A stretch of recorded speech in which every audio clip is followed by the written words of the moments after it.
The big story that broke yesterday afternoon is Odell Beckham signed a one-year deal, a lot of money, $15 million guaranteed. So I reached out to a couple of different executives and said, what do you make of that contract? And it was a lot of LOL and WOW. Wow. So if this gets Lamar back to the table and he gets Lamar happy and back to the Ravens for a year, it's worth it. $15 million guaranteed, close to about double what he's worth. Nothing against OBJ. I love him as a number 3 receiver, but that's paying him like a number 1. He's not a number 1. Amari Cooper makes $20 million and gives you 9 touchdowns and 75 catches and is available always. Last year, OBJ didn't play a single game, so it doesn't feel like it's a long-term fix. It feels a little desperate. It feels like basically you gave Lamar a cool pre-Christmas present to get him back to the negotiating table. But the Ravens are in a tough spot. It's a quarterback league, and they don't have one. So, having another kid or buying another house will not fix the marriage. You probably need to work on the marriage, and I think that's Baltimore's issue. They got to work on the marriage between Lamar Jackson and the franchise. He thinks he's worth far more than they're paying him, and the market disagrees, and the Ravens disagree. So the market, in any business, I don't care if it's law, football, or tech, the market will dictate how good you are and how valuable you are. And there's no market for Lamar Jackson. In fact, where he's really valuable is Baltimore. And sometimes that is your market. Joe Burrow, Kenny Pickett looks decent. Deshaun Watson's improving. And the AFC is a star quarterback gauntlet. You got to have a guy. So it doesn't really matter too much that there's not a gigantic market. It's like you can have a great star that works for a movie series or a trilogy, right? Like, you have these movies and you have this star. He's not wanted by any other studio, but he's great in your movie. So if you want the movie to keep selling tickets and the merch to keep rolling, then you sign your star. And Lamar doesn't have much of a market. We've seen it, but it doesn't really matter because he's what Baltimore needs in the AFC. Maybe if they played in the NFC South, it would be different. But Baltimore's got Burrow, and then there's a Josh Allen, and there's a Justin Herbert, and you start looking around. Here comes Trevor Lawrence. You got to have a dude. And Lamar knows, look around the division, look around the conference. Make me happy. So now I'd like to remind you, the noisiest teams in the NFL last offseason were the Packers, the Broncos, and Arizona. All had discouraging seasons. And the year before, the noisiest team was Miami, and they missed the playoffs. And the noisiest team the year before that was Dallas. The Zeke Dak stuff. So noise usually equals disappointment. And I do think a little less of the Ravens today. They make the Cowboys these days feel like a monastery. They are noisy every day of the week. And this is like a present that doesn't really solve the issues in the organization. It makes Lamar happy today, gets him back to the negotiating table, and they've got to have it. I think the bigger picture, though, is there's a lot of discussion about what's the market for Lamar Jackson, and it doesn't really matter. Baltimore needs him. And they right now currently are not in line for one of the young quarterbacks that's in favor in the NFL draft. So you got to pay Lamar or at least make him happy. For the short term, I think this works.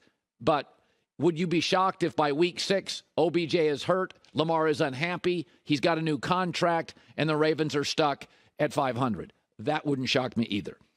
So the NBA playoffs are set. And the NBA has always been about 2 seasons. The regular season, stars miss games. It's not as physical. Then you get to the playoffs where it's significantly more physically demanding.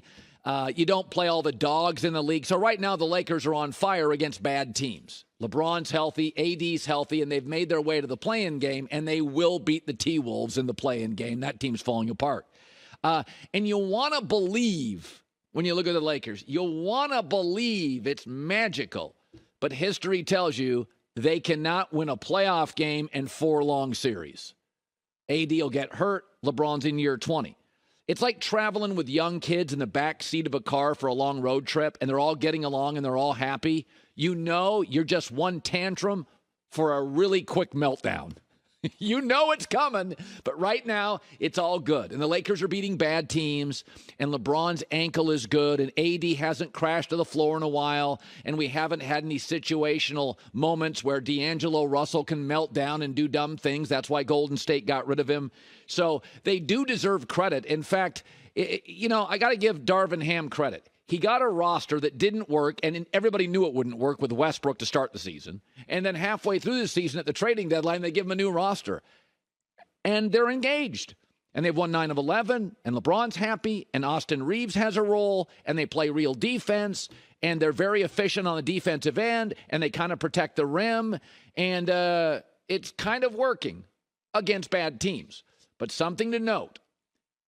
The playoffs become much more physically demanding. Stars are going to play more minutes. The bench shrinks.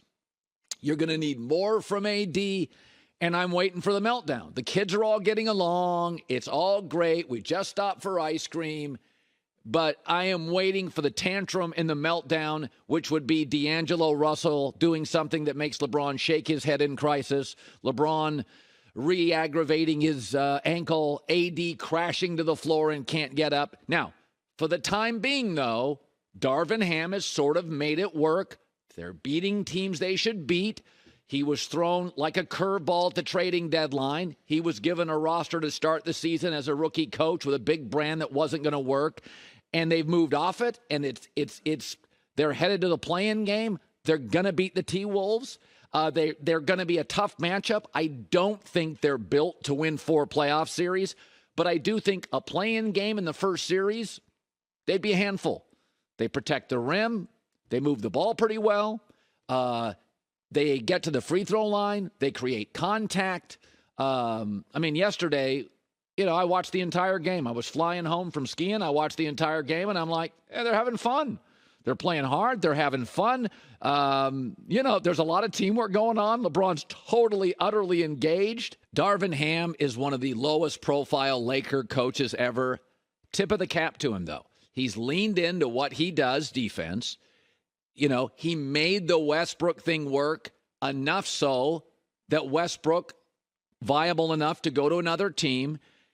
Austin Reeves is undrafted. He's gotten AD to toughen up and play through pain. That's been the knock on AD his entire career. He won't play through pain. He's soft. He's gotten him to be a much harder player.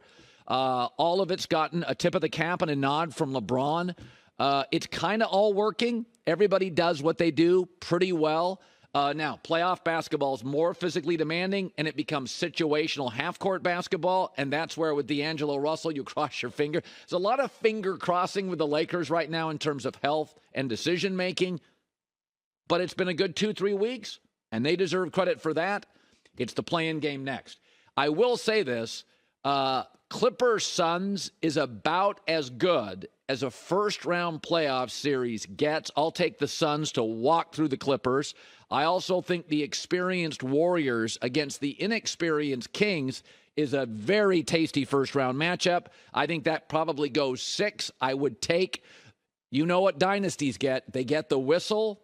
They know how to manipulate the refs. Golden State's going to get the whistle. They'll manipulate the refs. They'll win a game somewhere on the road in Sacramento. It'll be close. It may go to overtime, and they'll pull it out in 6. But I think those in the West are excellent first-round matchups. Hi, everybody. Thanks for watching. Subscribe here to get the latest from the show. Also, be sure to check out more of the best clips from The Herd or go watch a few segments from other shows on FS1.